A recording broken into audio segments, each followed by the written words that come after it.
अपने बीच एक बाबू जगजीवन राम पैदा किया, जिन्होंने 50 वर्षों तक अपने लोगों की खिदमत की और जिस भी मंत्रालय में रहे अपने लोगों को सारी सहूलियतें दी। यदि वे सेना के मिनिस्टर थे तो सेना में अपने लोगों की भर्ती की, यदि वह रेलवे के मिनिस्टर बने तो रेलवे में अपने लोगों की भर्ती की। उनके जाने के बाद एक शख्सियत ऐसा पैदा होता है जिसको लोग कांशीराम के नाम से जानते हैं। कांशीराम उत्तर प्रदेश की धरती पर एक प्रयोग करते हैं और प्रयोग में उनके लोग उनका साथ देता है। कांशीराम के जाने के बाद उस समाज ने अपने बीच मायावती को पैदा किया और वाल्मीकि समाज ने किसको पैदा किया ये आप पर छोड़ते हैं। तो जो समाज अपने बीच के किसी व्यक्ति को लीडर के रूप में पैदा नहीं करता है, लीडर के रूप में उसे आगे नहीं बढ़ाता है, उस समाज का वर्तमान और भविष्य दोनों समाप्त हो जाता है। इसलिए आग्रह करूंगा कि आप अपने बीच लीडर पैदा कीजिए और उसकी रहनुमाई में चलिए। यदि आप लीडर पैदा नहीं करेंगे तो फिर आपके बीच न तो डॉक्टर अंबेडकर दोबारा जन्म लेंगे न कांशीराम जन्म लेंगे। इसलिए हम कहते हैं कि ये आपको समाज के प्रति समर्पण भाव से काम करने वाला लीडर पैदा करना चाहिए और जो आपके बीच सामाजिक कार्यकर्ता हैं, राजनीतिक कार्यकर्ता हैं, यदि आप रेलवे में नौकरी करते हैं, यदि आप बैंक में नौकरी करते हैं या आपकी आर्थिक स्थिति यदि ठीक है, मेरे मित्रों, उस पर सवाल उठाने से पहले उसकी पॉकेट में 2-4-500 रुपया रख दिया कीजिए ताकि उस पैसे से अपना कुर्ता पाजामा सिलवा करके आपकी रहनुमाई वो करता रहे।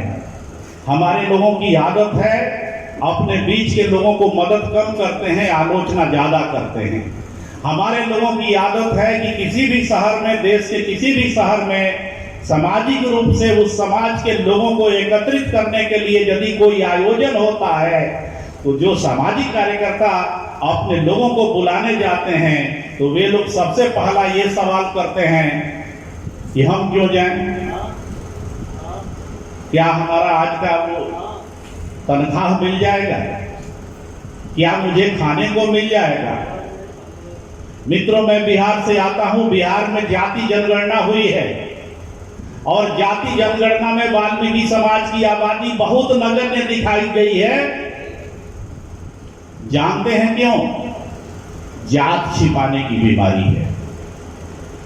हमारे लोग शहरों में रहते हैं, अगल बगल के पड़ोसी जान न जाए कि यह वाल्मीकि है या मेहतर है, इसलिए लोग जात छिपा लेता है और सर्वे वाले आते हैं तो सर्वे वाले को दूसरा कुछ बता देता है अथवा सर्वे अपना नहीं करवाता है। नतीजा ये होता है कि आपकी संख्या घट जाती है। मैं दावा करता हूं कि उत्तर प्रदेश में वाल्मीकि समाज तीसरे नंबर के सबसे बड़ी जाति है, लेकिन हम अपनी गिनती ठीक से करवाते नहीं हैं। जाटो, चमार और पासी के बाद यदि सबसे बड़ी आबादी है तो ये वाल्मीकि समाज की आबादी है, लेकिन इस समाज की आबादी काफी पीछे दिखाया जाता है क्योंकि हम जात छिपाने में महारत हासिल करते हैं। मित्रों, यदि आपके बीच कोई लीडर पैदा होगा, एमपी पैदा होगा, एमएलए पैदा होगा, डॉक्टर पैदा होगा, इंजीनियर पैदा होगा, वैज्ञानिक पैदा होगा, तो दूसरे समाज के लोग अपने घर के बच्चों को समझाने के लिए आपका उदाहरण देंगे कि देखो मंगू सिंह के बेटा वैज्ञानिक बना है, देखो जंगू सिंह के बेटा पायलट बना है, वकील बना है, जज बना है, इंजीनियर बना है, डॉक्टर बना है, और एक तुम हो कि आवारा की तरह घूमते फिरते हो। मिसाल तो आपको पेश करना है। यदि नगर निगम, नगर पालिका में झाड़ू चलाने वाली बेटी और बेटा पैदा कीजिएगा, उसका उदाहरण कोई नहीं देगा।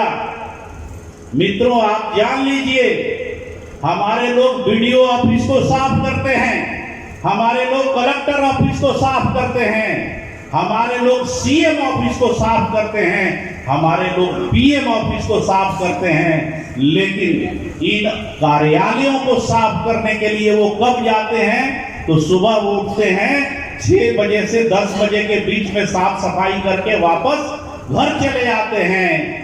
और जब बीडीओ साहब अपने कार्यालय में आते हैं, उनके आने के पहले वो सफाई कर्मी उन ऑफिस से निकल जाता है। जब डीएम साहब कलेक्ट्रेट में आते हैं अपने ऑफिस में बैठने के लिए, उससे पहले हमारे समाज के लोग उस ऑफिस से निकल जाता है। जब सीएम साहब अपने सचिवालय में बैठने के लिए आते हैं, हमारे लोग वहां से निकल जाता है। जब पीएम साहब आते हैं अपने कार्यालय में बैठने के लिए, हमारे लोग निकल जाते हैं। हम क्यों नहीं सपना देखते हैं कि हम जो औलाद पैदा करेंगे वो वीडियो बनेगा? हम क्यों नहीं सपना देखते हैं कि जो हम औलाद पैदा करेंगे वो डीएम बनेगा? हम क्यों नहीं सपना देखते हैं कि हमारा औलाद सीएम बनेगा? हम क्यों नहीं सपना देखते हैं कि हमारा औलाद पीएम बनेगा? जब देश के पार्लियामेंट और विधानसभाओं में आपकी एंट्री है, तो उस एंट्री का टाइम बदलना होगा और 10 बजे से लेकर 5 बजे के बीच में आपको अपने बच्चों को भेजने की जुगाड़ लगानी होगी। डॉक्टर अंबेडकर एक बार मुंबई में एक सम्मेलन में भाषण देते हुए रोने लगे थे। उन्होंने कहा था कि एक महतरानी जब गर्भवती होती है तो वह यह सपना देखती है कि हमारा औलाद पैदा होगा तो उसे नगर पालिकाओं में झाड़ू वाला का काम दिलवाएंगे, और एक ब्राह्मणी माँ जब गर्भवती होती है तो वह यह सपना देखती है कि हमारे गर्भ से जो भी औलाद पैदा होगा उसको डीएम और जज बनाएंगे। ये सपने में फर्क है। हम सपना नहीं देखते हैं, हम ऊंची उड़ान भरना नहीं चाहते हैं, हम रिस्क लेना नहीं चाहते हैं, हम व्यापार और उद्योग की तरफ जाना नहीं चाहते हैं। जैसे कि आनंद प्रसाद आपके समाज में पैदा लिए हैं, लेकिन इन्होंने रिस्क उठाया और आज इनका टर्नओवर 50 करोड़ रुपया प्रति वर्ष है। तो आपके बीच पैदा लिया हुआ एक व्यक्ति यदि देश में विभिन्न जगहों पर 5-7 कारखाना खोल सकता है, जिसका व्यापार भारत से लेकर के विदेश तक हो रहा है। जैसा कि एक व्यक्ति ने कहा कि भारत का कोई भी चीनी मिल नहीं है जिसमें लगने वाला मुख्य पार्ट से इनके कारखाने से निकल कर नहीं जाता हो। तो आपको आनंद प्रसाद बनना होगा, आपको यह त्याग करना होगा कि हम आधी रोटी खाएंगे और अपने बच्चों को पढ़ाएंगे। यदि हम यह संकल्प लेंगे तो हमारे बीच एक नहीं अनेक अंबेडकर पैदा होंगे, हमारे बीच एक नहीं अनेक आनंद प्रसाद पैदा होंगे। अतः सोच बदलना होगा। यदि हम सोच नहीं बदलेंगे तो हमारा विकास नहीं होगा। अब अंत में अपनी बात को समाप्त करने से पहले एक बात यह कहना चाहते हैं कि बबन रावत पर हमारे ही समाज के सफाई कर्मचारी नेताओं के तरफ से बहुत सवाल उठाया जाता है कि बबन रावत झाड़ू छोड़ो कलम उठाने की बात करता है, बबन रावत शिक्षा की बात करता है। मैं ये कहना चाहता हूं मित्रों, यह देश वर्ण और जाति व्यवस्था पर आधारित देश है।